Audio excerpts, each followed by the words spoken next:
Pittsburgh at Seattle. It feels like this had high hopes at some points this year, but feels slightly disappointing with the potential quarterback situation as it is. Anyone particularly standing out as a great option for you this week?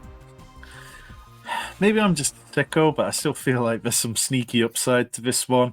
I kind of went back and forth on whether to write Najee Harris up or Jalen Warren for our DFS deep dive that's in the Discord for our YouTube members.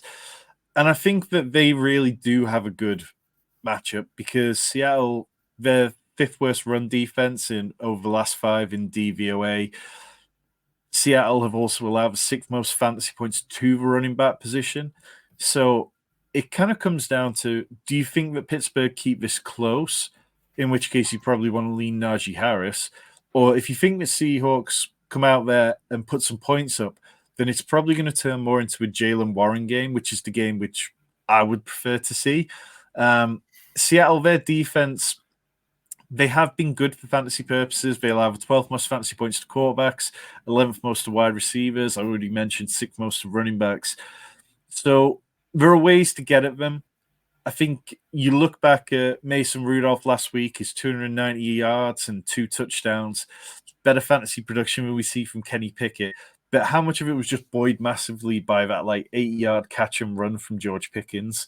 I think that we don't want to completely discount that because Seattle ranked 32nd in DVOA against wide receiver twos, and that's still where I put George Pickens. I do put him behind Deontay Johnson. On the other side of things, you can start pretty much everyone you'd want to on the Seattle side. Kenneth Walker has completely pulled away from Zach Charbonnet. Charbonnet's had 16 yards and -4 in the last 2 games.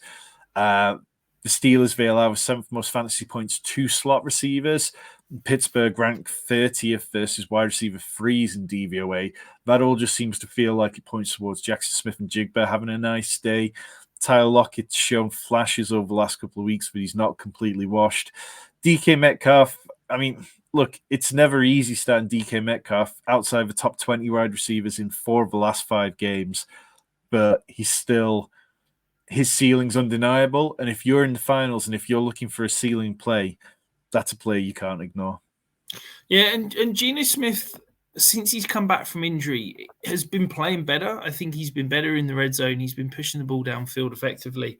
Hopefully, if they're going to be playoff bound, he can put together a nice few games here because I think nobody's talking about it, but Geno Smith's playing for his future right now. That contract's very movable after this season. I think if, he stutters down the stretch here, if he struggles in the playoffs, Seattle could absolutely look at moving on from him after this season. And I think that he needs to kind of put it together and play well to keep that kind of wolf from the door as such. Yeah, absolutely agree. And I think, just feeling the Drew Lock pressure. Before we move on to our next matchup, help us with our goal. Tom and I sat down and we said we want to hit 1,500 subscribers by the end of the season. We are so close. We are so close. If you haven't hit the subscribe button, go ahead, do us a solid, click subscribe right now. We have got so much planned for the off-season. Do it now and it will help you later.